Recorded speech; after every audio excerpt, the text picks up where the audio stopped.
जैसा कि हमारे बीच में पढ़ा गया नीति वचन उसका छठा अध्याय 12वें पद से 15वें पद तक। आज जो प्रभु का वचन हमें बता रहा है, हम उन पर ध्यान करें कि क्या वो बातें हमारे अंदर तो नहीं पाई जाती हैं। सबसे बड़ी बात ये है, क्योंकि आज जो संकेत दे रहा है प्रभु का वचन, वो हमें दूसरों के प्रति नहीं बल्कि अपने प्रति भी दे रहा है। यीशु मसीह ने क्या कहा कि तुम पहले अपनी आँख के लट्ठे को देखो ताकि तुम अपने भाई की आँख के तिनके को निकाल सको, है ना। तो आज का जो वचन है वो भी इसी तरीके की बातें हमें समझाना चाहता है। तो हम 12वें पद से 15 पद तक पढ़ेंगे और ध्यान देंगे। लिखा हुआ है 12वें पद में, ओछे और अनर्थकारी को देखो, वह टेढ़ी टेढ़ी बातें बकता फिरता है। वह नैन से सैन और पाँव से इशारा और अपनी उंगलियों से संकेत करता है। ओछे और अनर्थकारी को देखो, है ना। ओछा व्यक्ति, अनर्थकारी व्यक्ति, हम लोग कहते हैं ना, अरे ये बड़ा ओछे किस्म का इंसान है ना, बड़ा ही ये अनर्थकारी, यानी कि अनर्थ करने की कल्पना करने वाला, बुरा करने वाला, है ना। तो ऐसा व्यक्ति जो बुरे की कल्पना करता है, अनर्थ की कल्पना करता है और ओछे काम करता है। ओछे काम किसे कहा जाएगा कि ऐसे काम जो सभ्य लोगों को नहीं करने चाहिए। सभ्य लोगों के काम क्या हैं? लोगों की भलाई करना, लोगों के लिए अच्छाई करना, लोगों की उन्नति का कारण बनना। वचन में लिखा हुआ है, आपका पौलुस भी कहते हैं कि तुम्हारे बोल जो हो क्या हो, सुहावने हो, मन भावने हो, हैं। तो ऐसे बोल अगर हमारे अंदर पाए जाते हैं तो अच्छी बात है, हम परमेश्वर के वचन पर, उसकी राह पर चल रहे हैं।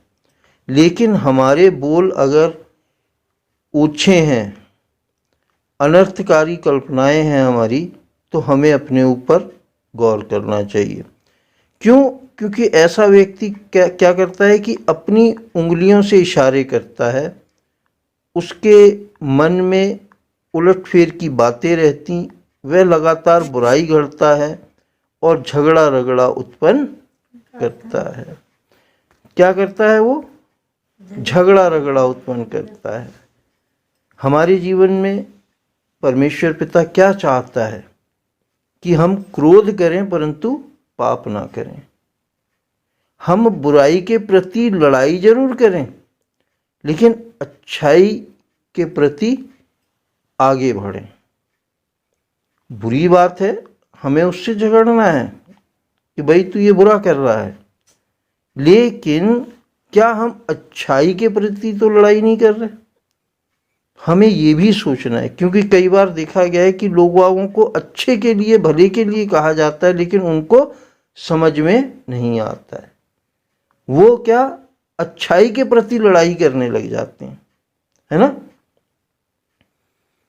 जैसे कि हम समझ सकते हैं कि तुम किसी व्यक्ति को कहो कि भाई इस संगति में मत बैठो, ये तुम्हारे लिए अच्छी नहीं है ना, या तुम इस राह पे मत जाओ, इस राह पे तुम्हारे को चलना ठीक नहीं होगा, आगे तुम्हें क्या कहते हैं, परेशानियां आएंगी।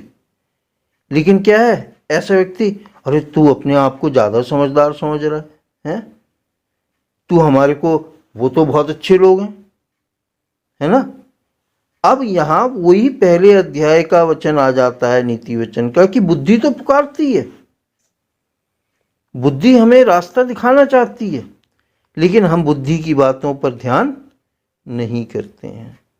हमारा तो क्या है, अपने मन की अनर्थ कल्पना जो मन हमारा गढ़ता है उसकी रीति पर चलना चाहते हैं, हम बुद्धि की बात को नहीं सुनते हैं। तो झगड़ा रगड़ा वहीं उत्पन्न हो जाता है ना। जैसा मैंने कहा कि हम बुराई के लिए झगड़ना अच्छी बात है, लेकिन हम कई बार क्या है, अच्छाई के लिए भी झगड़ा रगड़ा उत्पन्न कर देते हैं। हमारे बीच में बहुत अभी रिसेंटली हमारे ही परिवार में देखा जाए तो क्या है, झगड़ा रगड़ा इसी बात का तो है कि हम बच्चों के लिए अच्छा चाहते हैं, तीनों के लिए,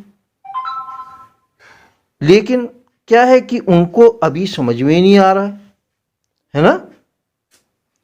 तो हमें अपने आप से सोचना चाहिए, अपने अंदर झांकना चाहिए कि क्या हम खुद स्वयं सही कर रहे हैं।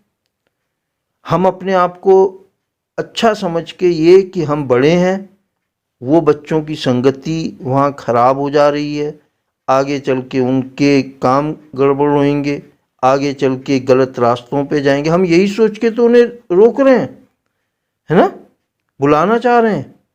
लेकिन क्या वो हमारी अच्छाई की बातों को, बुद्धि की बातों को, समझ की बातों को आज वो बुरा मान के बैठ रहे हैं और आने का भी नाम नहीं ले रहे हैं, है ना। तो इन बातों को हमें अपने जीवन में देखते हुए चलना है ना, कि अगर कोई हमसे कुछ कह रहा है तो वो बात उसकी कैसी है। यीशु मसीह ने कहा कि स्वर्ग का राज्य उस व्यक्ति के समान है कि जिसने समुद्र में जाल डाला और क्या हुआ, बहुत ढेर सारा जाल जो है भर के उसने निकाला, लेकिन उसने फिर क्या किया, अच्छी अच्छी चीज़ों को चुन लिया और निकम्मी निकम्मी चीज़ों को फेंक दिया। हमें हर बात पे जो हमें कही जाती है, सुनाई जाती है, उसे समझना चाहिए और जो हमारे फायदे की हो उसे हमें रख लेना चाहिए और जो ना फायदे की हो उसे इस कान से सुन के इस कान से निकाल देना चाहिए।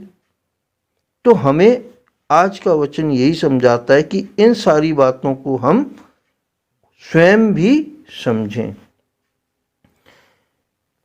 15वें पद में लिखा है, इस कारण उस पर विपत्ति अचानक आ पड़ेगी, वह पल भर में ऐसा नाश हो जाएगा कि बचने का कोई उपाय ना रहेगा।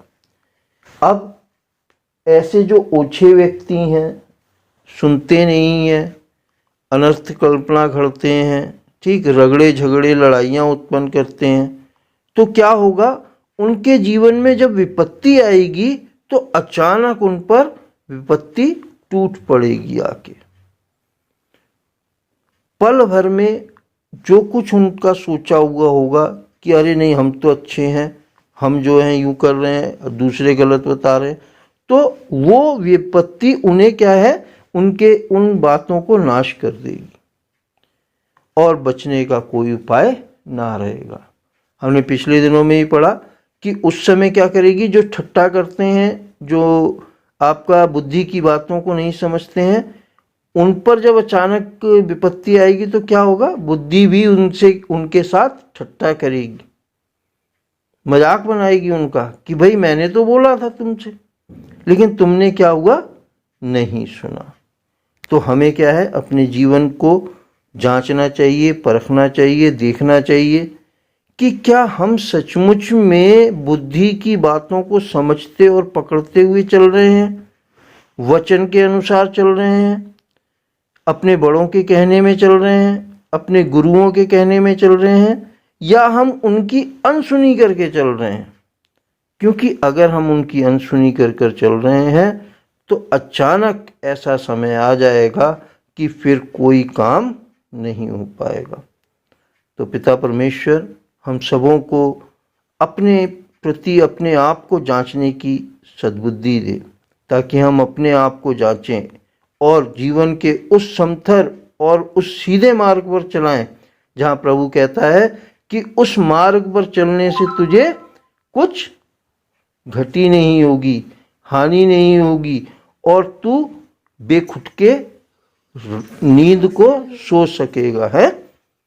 तो पिता परमेश्वर हम सबों को ऐसी आशीष दे। आज के वचन के पढ़े और सुने जाने पर होता है इससे आशीष हो, प्रभु यीशु मसीह के नाम में, आमीन आमीन आमीन। मैंने सब दिया,